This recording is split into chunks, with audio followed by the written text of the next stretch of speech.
Okay, so we're back in for round 3 with our Colourless Eldrazi list. See what we're going to be up against today.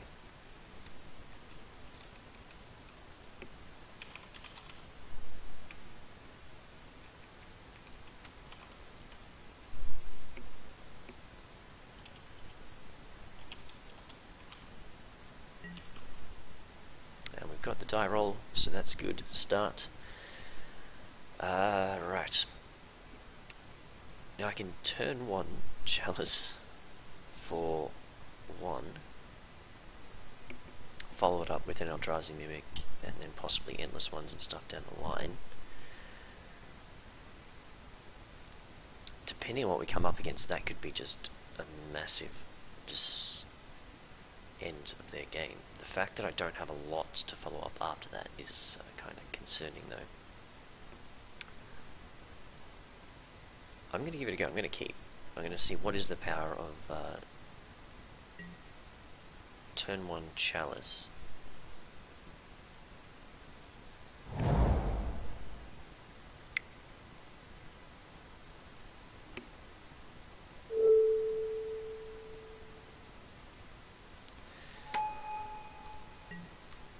We're playing Legacy and Vintage now, guys.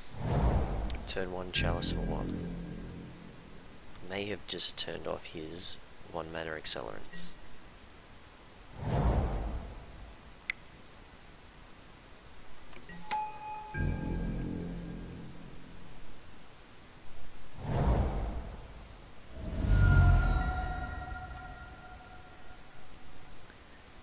I can only guess then that my opponent is on Abzan Company. Malira. Malira is part of his combo, so I'm gonna guess he doesn't want to block with that one. Mana Reshaper is not the card we were hoping for. Let's drop in an Endless One here.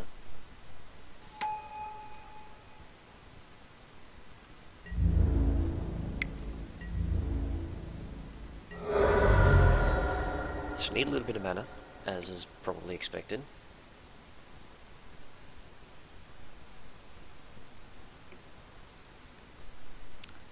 Something like an Ivugan would just turn this into a ridiculous sort of match.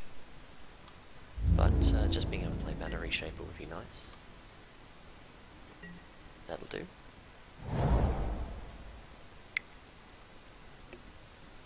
So we get ourselves a Mana Reshaper down. See how long this Mimic survives for. We've got to get on the board quickly because Malira is part of a 3-card combo involving Kitchen Finks and a sack outlet to gain infinite life, and I'm fairly confident that this deck cannot do infinite life. Alright. So, Relic, I believe, comes in here to stop that combo. For that reason. Possibly not all 4 of them, but that's where we're going to start. The Abzan deck does have a lot of removal as far as I know. And I don't know how many decks have Malira in the main. Only the Abzan Company deck runs Malira main deck.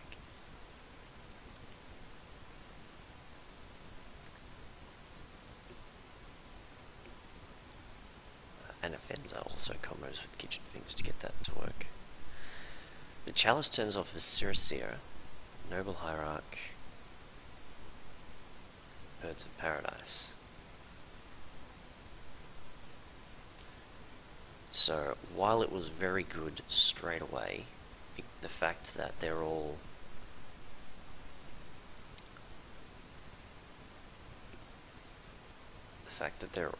there as mana ramp, if he hasn't got them down turn 1 or turn 2, it's not going to make a lot of difference for me. Warping Whale is actually good here. Allows me to exile his Kitchen Finks when it comes back and persisting.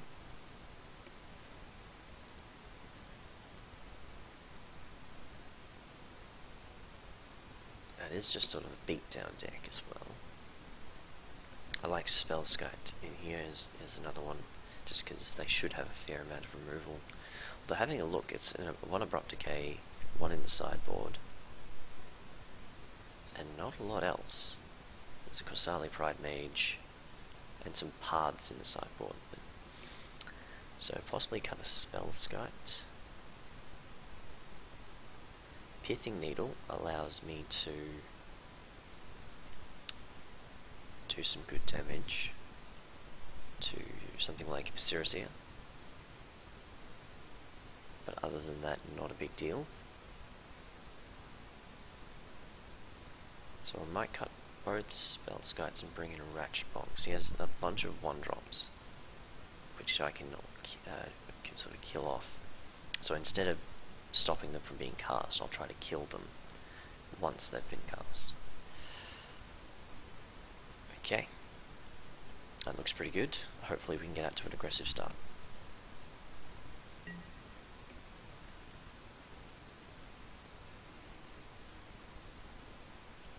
Alright, so we've got the Eye, which allows me to play a lot of things on turn 1. Although I feel I'm more likely actually to play just a Mimic followed up with an Endless one. This is easily a keep.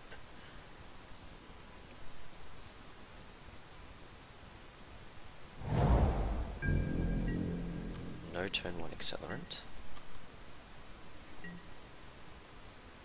Oh, okay. So now there are some choices, because I can play Thought-Knot Seer on turn 2, which buffs my Mimic, and I'd probably rather have Endless One just in play than as 2-drop. Is that right? Does that sound right? It doesn't seem right. I think I want Endless One as a 4/4. So we'll play Eldrazi 10 and the Mimic. Try not to let him know how explosive the turn is yet. Either can just sort of makes it really ridiculous.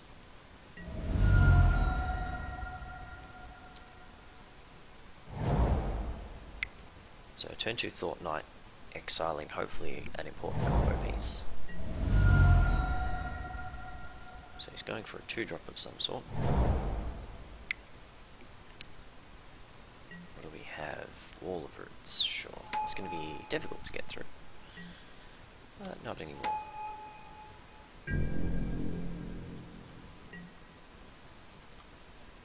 That was going to be difficult to get through. Then we played a bunch of 4/4s.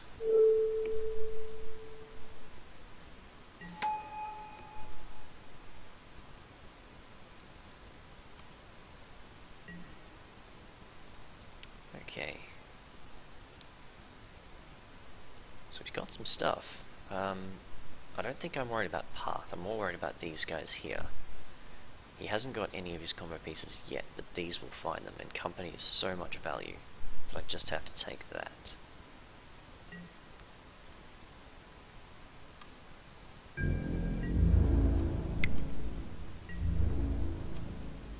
Yeah, get him with a Smasher next time and attack for 1,000,000. Without Company, he's going to struggle to put together his combos. Chord allowing him to get some stuff down, but yeah, I'm not really worried when I can play Reality Smasher and attack for as much damage as I can.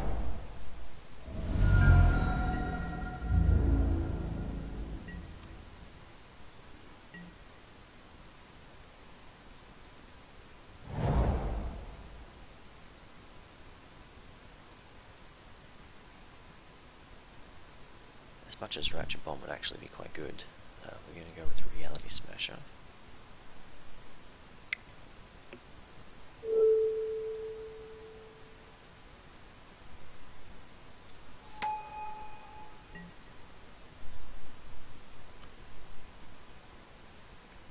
And we're going to smash. Okay. Yes, I will use that ability. Wastes.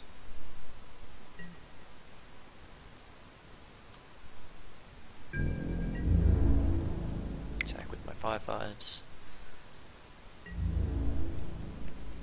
So I can imagine a block and then chord, perhaps. That's fine.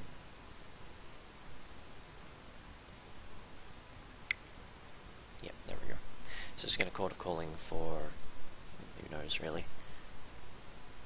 Kitchen Finks might be good. He has 5. So chording for 2. So we can get another wall. Or a Spell Scout. Or an Offenser are his options here. Melira, I guess you could be Melira as a 2-drop. An Offenser seems to make some sense. Get the Mimic in play. And this should be pretty close to the end of the game.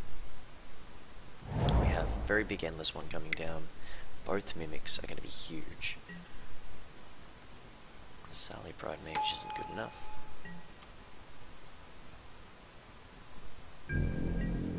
Guess I'm just going to be attacking with 5/5s and 6/6s and going to wipe off the opponent's board.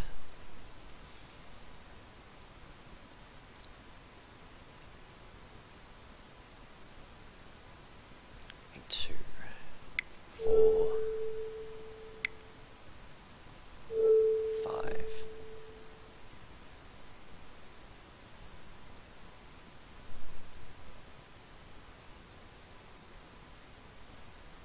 Five is big enough.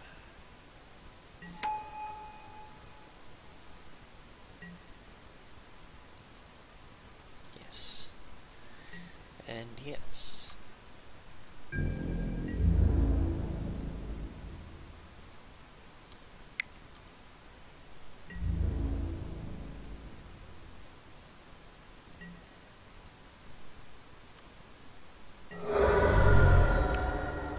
So I'd like to keep up Dismember in the event that he does find the combination of cards that he needs. I don't think it's possible,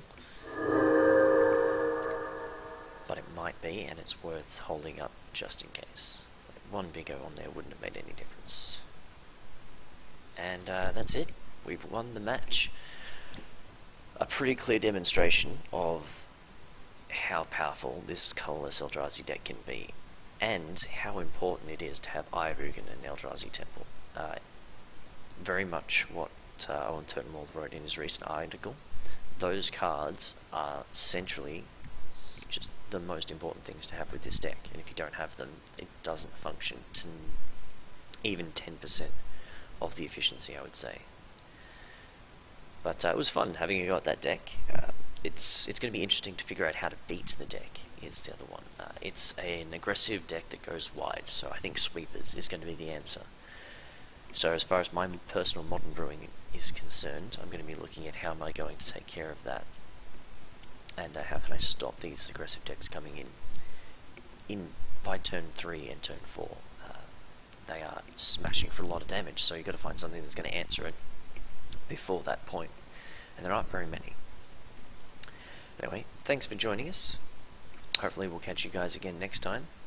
For those watching this on YouTube, make sure you have a look over on my Twitch stream. That's Spectre404 at Twitch, to catch some of these streams live and help tell me what I should be doing, what I shouldn't be doing, all those little mistakes.